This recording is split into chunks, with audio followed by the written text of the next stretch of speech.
Bonjour, chers auditeurs de Radio Côte Caraïbe. Aujourd'hui, pour ce numéro de Chronique Arts, nous sommes avec Jean-Marc l'Enchanteur. Donc, de ce vrai nom, Jean-Marc Louis, le gérant donc de la galerie Émergence Art. Mais avant qu'il nous parle de sa galerie, on va essayer d'en savoir plus sur lui. Jean-Marc Oui, l'Enchanteur, Jean-Marc Louis. Bonjour. bonjour Myriam. Bonjour.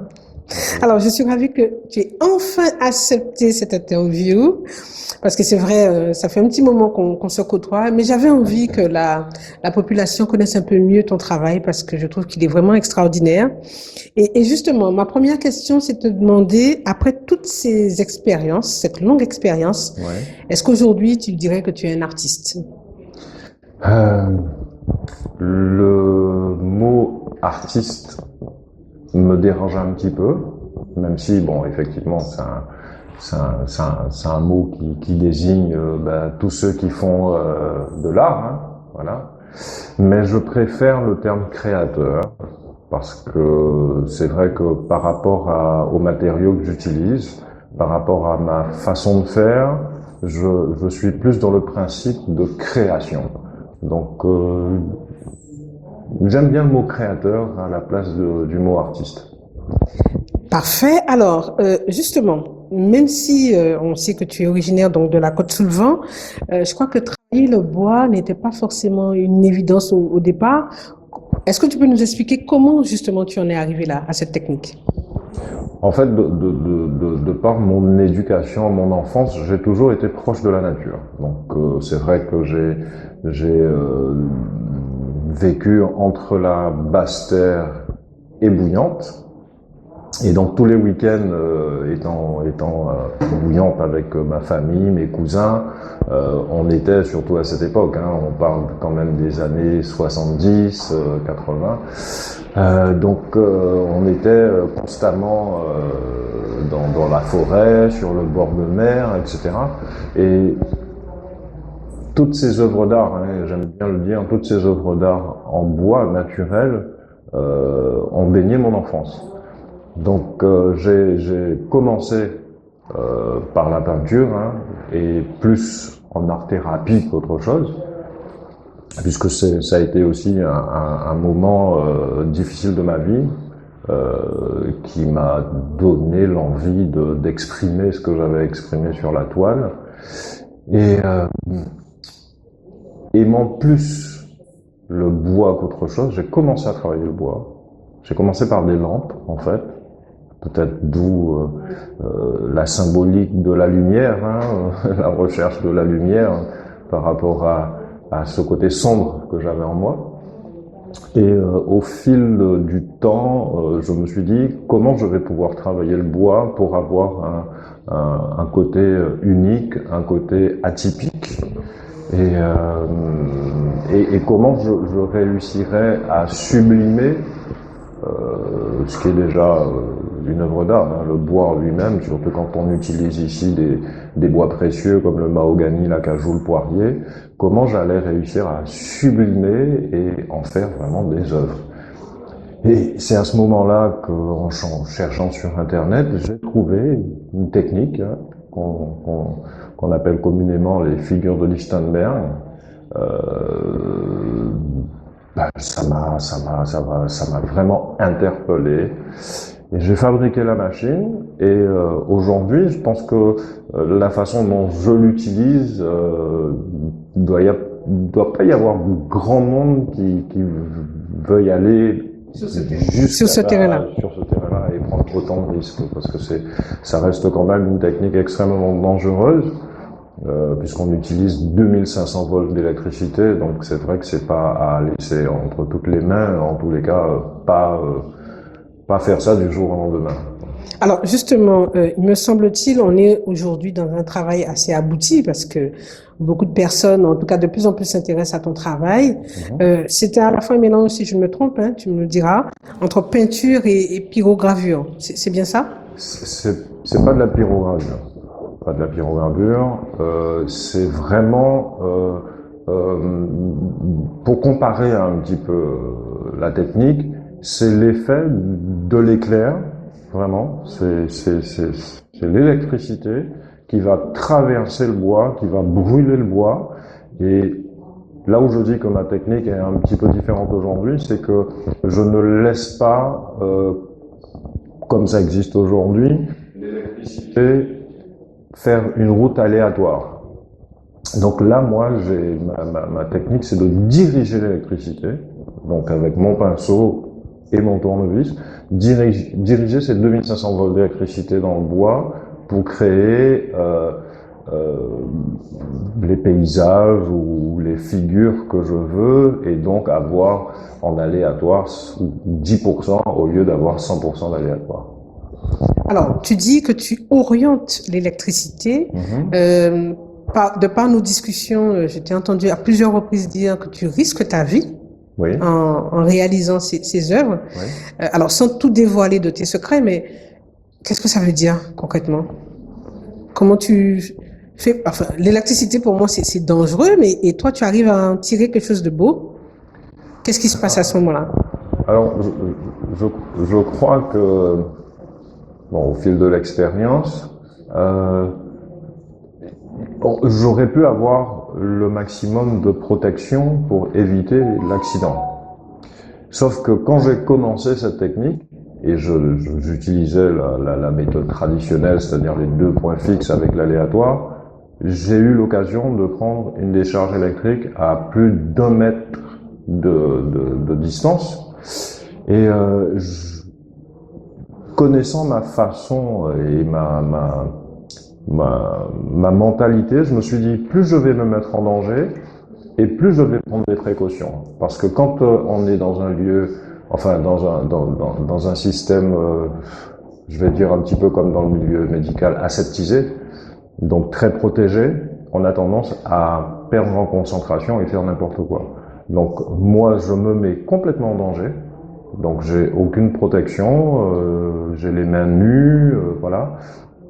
Et ça me permet de rentrer dans une telle concentration que je ne néglige aucun détail pour éviter justement l'accident qui peut causer des dommages irréversibles ou voire même aller jusqu'à perdre la vie, quoi, puisque c'est une technique quand même, hein, quand on regarde sur Internet, qui cause une centaine de décès par an aux États-Unis. Donc c'est vrai que c'est pas simplement un coup de pinceau. On met sa vie en jeu.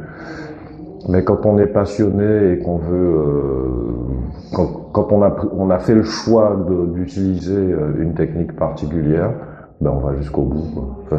Ça c'est moi, ça. Dis-nous ce que tu ressens au moment où tu travailles le bois. Certains vont travailler plutôt le matin, toi, est-ce que c'est l'après-midi? Est-ce qu'il y a des moments particuliers où tu as besoin de créer, justement? Alors pendant une certaine période, je créais tous les jours parce que j'avais besoin de ça en tant que euh, presque antidépresseur, hein, je dirais. J'avais besoin de ça dans ma vie, créer tout le temps. Aujourd'hui, et grâce au conseil de pas mal d'artistes, de belles personnes, euh, je crée aujourd'hui quand l'émotion vient, quand ça m'attire vraiment. C'est-à-dire que je peux avoir une planche de bois qui est là depuis 6 mois et qui n'attire pas du tout. Et quand le contact s'établit entre cette pièce et moi, là je pars dans de la création. Mais je ne travaille plus comme mes débuts parce que je pense que plus on commence à atteindre un niveau entre guillemets, bien sûr, d'excellence, euh, on a plus, comment je vais dire ça, Cette foudre, justement? la foudre, elle est toujours là, mais on veut vraiment que les choses soient de mieux en mieux. C'est-à-dire que atteindre un stade, c'est surtout pas redescendre. C'est gagner en excellence, gagner en qualité. Et je prends plus de temps maintenant à me laisser appeler par le bois, par la connexion spirituelle qui peut se faire pour que je puisse créer des choses qui me plaisent. et qui ensuite plaisent à ceux qui découvrent ou qui le regardent, quoi. Donc je fais moins qu'avant, c'est vrai. Alors justement, c'est ce qui me permet de te demander à quel moment estimes-tu que tu peux livrer au public, hein, puisque tu exposes dans ta propre galerie notamment, à quel moment tu estimes que tu peux, voilà, tu peux l'exposer justement, le montrer? Est-ce qu'il y a un élément particulier qui fait que tu te dis, à cet instant, voilà, la pièce est aboutie et je peux l'exposer? Mais quand elle me plaît déjà, voilà, quand elle me plaît. Alors c'est paradoxal parce que j'ai une petite anecdote d'ailleurs et même te concernant parce que j'ai deux pièces qui pour moi ne semblaient pas abouties, voilà, et que tu as choisi d'exposer dans ce moment extraordinaire qu'on a vécu pour l'anniversaire de Radio Côte Caraïbe. Et ceux qui, à mon sens, n'étaient pas aboutis, me plaisaient pas assez, merci Myriam, ce sont celles qui se sont vendues, voilà, et qui ont plu à un public qui a tout de suite, des acquéreurs qui ont tout de suite flashé dessus. Donc c'est vrai que l'art aujourd'hui, aujourd'hui, je pense que ça a toujours été ça, la démarche, c'est de faire ce qui te plaît, voilà, arriver à moi que ça me plaise, mais c'est surtout celui qui va regarder qui est le plus important, quoi. Alors justement, avant de passer à la deuxième partie de l'émission, tu vas nous expliquer un petit peu, au moins deux œuvres, hein, pour que les personnes se rendent compte de ce que tu as voulu réaliser. Mais je voulais te demander, pour terminer cette première partie, est-ce que justement, par rapport aux différents bois que tu utilises, quels sont les types, le support que tu préfères? Est-ce qu'il y a un bois, tu as dit que c'était des essences, mais est-ce qu'il y en a vraiment où ça fonctionne mieux pour toi? Alors, non, puisque bon, c'est vrai que bon, déjà, je suis un créateur autodidacte, hein, j'ai appris sur le tas, j'ai appris en faisant des erreurs, j'ai appris voilà, en faisant des expériences, et je n'ai aucun code pour créer. Je n'ai pas une technique particulière à part celle effectivement de base qui est celle de l'électricité, mais je laisse vraiment libre cours à mon imagination, à mes émotions, que ce soit au niveau des couleurs, que ce soit au niveau des choix de paysages par rapport à la peinture, après avoir fait passer l'électricité dans le bois. Non, je fonctionne vraiment avec le ressenti du moment. C'est-à-dire que je vais même commencer une création sans savoir où je vais. Et ça va être pour moi comme si, et je l'ai remarqué à de nombreuses reprises, comme si je suis habité à ce moment-là, et est-ce que je vais puiser dans mon subconscient, mon inconscient, mais j'arrive à faire des créations des fois où je me dis mais où j'ai été prendre ça, quoi. Donc je veux surtout continuer à garder cette façon de travailler. Dans les supports eux-mêmes, le choix du bois ou en tout cas de la planche, est-ce que c'est toi-même qui les récupères? Est-ce que tu fais confiance à un autre artiste ou à un menuisier? Non. Comment tu récupères justement tes planches de bois? Je vais chez les scieurs de long en général, donc j'en ai un à Pointe-Noire, à Morne-à-l'Eau, et là, je choisis mon bois.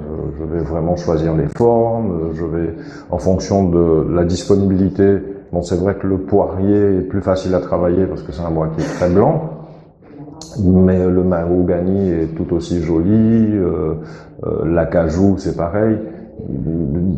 Mais c'est surtout en fonction de, quand je vais chez un scieur de long, c'est le flash que j'aurai tout de suite en voyant une pièce. Donc quand j'ai pas le choix, ben, on prend ce qui est disponible, mais en fouinant, en regardant, je réagis beaucoup à l'émotion que la planche va me donner, quoi, l'espèce de feedback qu'il y aura, et mon choix se fait souvent comme ça. Alors, avant qu'on termine cette première partie, tu es artiste, mais tu tiens aussi une galerie d'art, hein. Mhm. On est au sein donc justement de cette galerie Émergence Art à Petit-Bourg, et c'est une galerie associative. Comment est-ce Absolument. que, voilà, on va prendre quelques minutes pour cette partie-là et se Mhm. dire comment on est passé d'artiste à gérant d'une galerie. Voilà, comment expliquer ce cheminement? Euh, c'est un- enfin, c'est particulier et bon, c'est vrai que j'ai pas de langue de bois moi, hein, je suis comme ça. Je- c'est soit en même pas.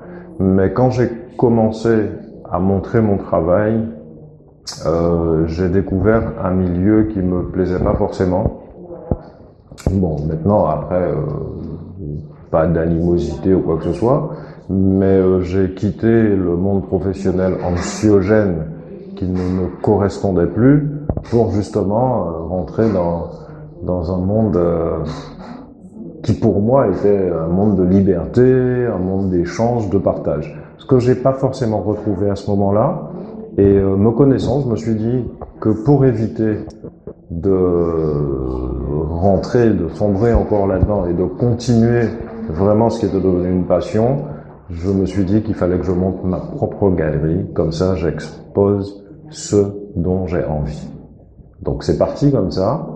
Et le côté altruiste de Jean-Marc Louis m'a poussé à me dire, mais certainement, il y a d'autres artistes et créateurs dans le même cas, donc pourquoi pas monter une galerie associative de façon à permettre à des jeunes talents, à des gens qui se retrouvaient pas forcément non plus dans le milieu, hein, comme moi, ben de se retrouver dans un lieu convivial, dans un lieu de partage, dans, dans l'amour de ce qu'on faisait, entre guillemets, en switchant le côté très commercial, très voilà quoi. C'est vrai que c'est un milieu où en Guadeloupe, je pense que la culture n'est pas assez boostée. Et donc, comme on dit singulièrement, le gâteau est petit, donc tout le monde voilà, veut sa part du gâteau. Mais c'est en mutualisant les moyens, c'est justement en communiant et en faisant des partages que ben, petit à petit, on va agrandir le gâteau parce que je pense que une grande partie de la population pense que l'art c'est inaccessible. Et c'est ça qu'il faut changer parce que l'art, on trouve l'art à tous les prix. Donc plus on va agrandir justement le potentiel de clients prospects en disant que l'art est accessible à tous, ben plus le gâteau va grandir et peut-être moins on va se... Voilà quoi. On va rester dans le partage. Ouais, Bien, ben, je te remercie pour cette première partie, avec plaisir. Jean-Marc l'Enchanteur. Et on se retrouve dans un instant pour détailler justement ton travail et qu'on se rende compte concrètement du résultat quand on utilise foudre et bois. Avec plaisir. Restez connectés et on se retrouve dans un instant.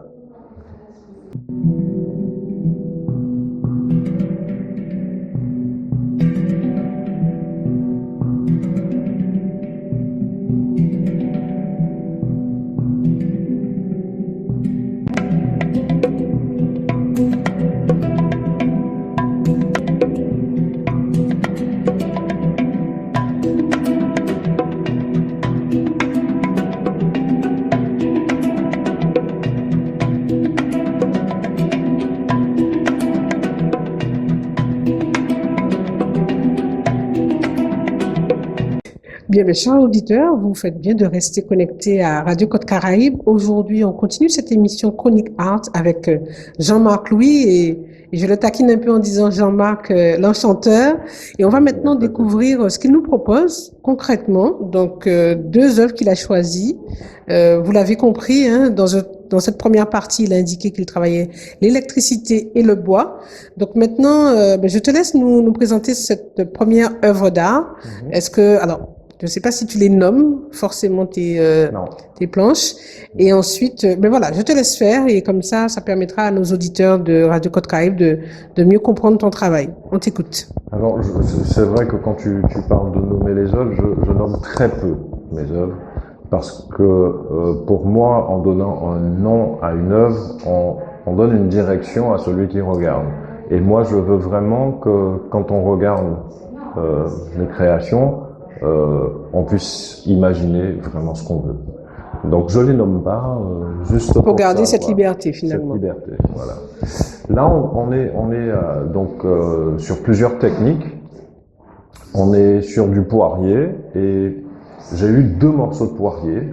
En fait, c'était un morceau de poirier en entier et qui, à cause de la chaleur et à cause du laubier qu'il y avait au milieu, s'est désolidarisé. Et j'ai eu à ce moment-là l'idée de faire de ces 2 morceaux une seule pièce en utilisant de la résine d'inclusion où j'ai fait un gabarit où j'ai utilisé ma technique pour les mettre ensemble et j'ai fait un petit clin d'œil, un petit pied de nez en mettant du bois flotté à l'intérieur parce que tout le monde utilise beaucoup le bois flotté et ça c'est pas quelque chose qui m'attire forcément. Et donc ensuite, avec la technique d'électricité, j'ai décidé, pareil, quand j'ai commencé avec la résine, d'utiliser à ce moment-là de la résine et un colorant spécial résine pour donner cette couleur un petit peu bleutée à l'intérieur et qui réfléchit, puisque c'est des pigments Fluorescent? non, photoluminescents, voilà, et donc qui reflète la lumière quand on rentre un petit peu dans la pénombre, on va dire. Donc c'est une œuvre assez, je vais dire, assez symbolique, assez simple, parce qu'elle fait partie d'une des premières créations avec la résine. Et pour consolider le tout, j'aime bien utiliser les matériaux de récupération. Donc pareil, hein, du bois, mais du bois fossilisé, qui étaient des morceaux d'acajou qui étaient fossilisés entre la pluie, le soleil, enfin qui étaient restés très longtemps dehors. Et ça a donné ce que tu vois. Cet ensemble. Devant les yeux. Et tu as aussi utilisé de la peinture pour le tout, finaliser. Voilà, en utilisant l'électricité, on a la possibilité de faire ce qu'on appelle entre guillemets des estampes japonaises, et j'aime beaucoup cette idée de dessiner ces arbres, donc toujours le côté nature, hein, Oui. côté poésie, le côté simplement beau, quoi, Absolument. de ce qu'on peut voir tous les jours, peut-être un petit peu hyperbolisé, hein, mais en tous les cas ce qu'on voit tous les jours. Et j'utilise de l'acrylique, j'utilise des couleurs qui me parlent et en fonction de mon humeur, donc voilà, en fonction de mes ressentis. Et comme je n'ai pas de code et que je n'ai pas de technique propre, je laisse vraiment libre cours à mon imagination et quand c'est fini, ça donne le résultat. Alors, juste pour donner une indication à nos auditeurs, on est sur quelle dimension pour cette pièce? Là, on est sur du 1m10, sur du 48 ou 50, je crois, si mes souvenirs sont exacts. Avec les bordures, je crois qu'on est à 50. Bien, donc ce qui peut faire l'objet d'une belle décoration intérieure. Absolument. Très bien.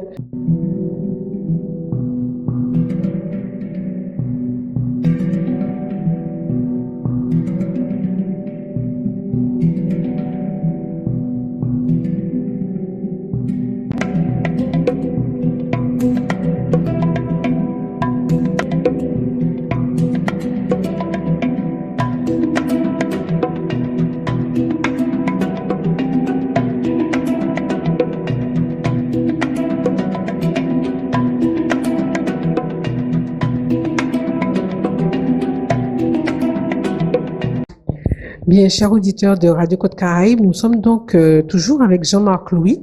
Jean-Marc, l'enchanteur, avec le bois et l'électricité pour sa technique. Il va nous présenter sa deuxième planche, hein, sa deuxième œuvre d'art. Et donc, là, on est dans une autre dimension. Donc, je te laisse, Jean-Marc, nous expliquer tout ça.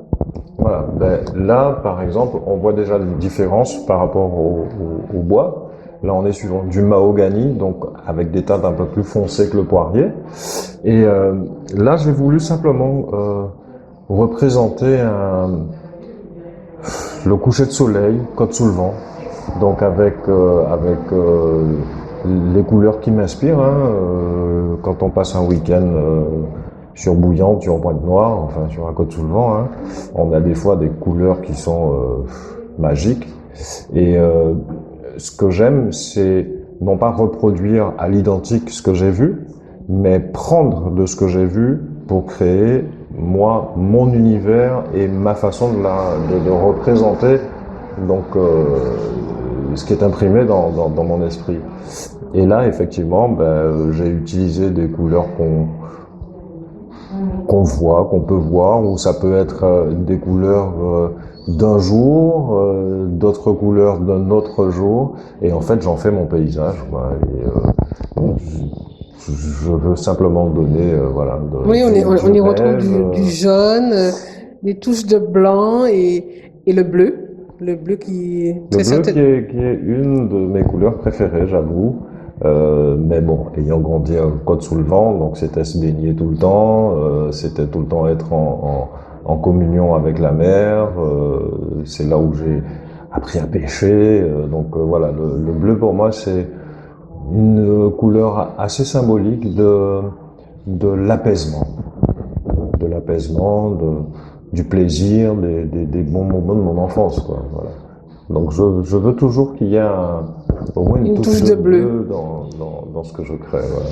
Oui. Alors celle-ci, on est dans une autre dimension. Là, on a une planche qui n'est pas totalement droite, mais alors on est sur plus d'1 mètre là, si je me trompe. Oui, là on est sur 1,48 m.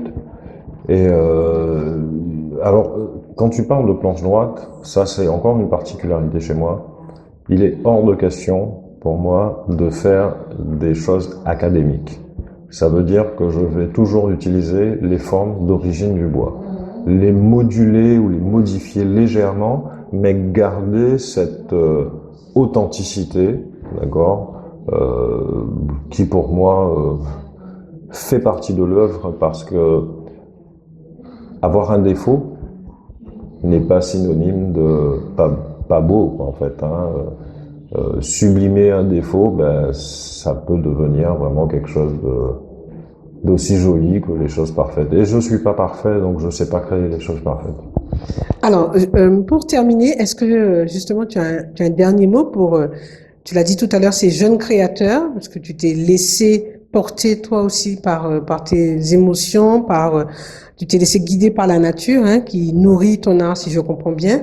Est-ce que tu avais un dernier mot pour nos jeunes artistes qui nous écoutent aujourd'hui? J'aurais certainement beaucoup de mots pour les jeunes et pour même les moins jeunes, mais c'est vrai que si on veut développer, si on veut grandir dans ce milieu-là, on connaît les difficultés que l'on peut rencontrer. C'est vraiment mutualiser, c'est vraiment créer une force telle que on devra nous entendre de loin, et on devra quand même ouvrir une politique culturelle digne du nombre d'artistes qu'on peut trouver en Guadeloupe, parce que je pense qu'ils sont très très très très nombreux. Alors, tu as ainsi lancé les vœux pour 2023. Je rappelle à nos auditeurs donc de Radio Côte Caraïbe, 2023, la programmation est déjà faite pour la galerie Émergence Art. Donc, restez connectés. Venez visiter cette galerie d'exposition associative ici à Petit-Bourg.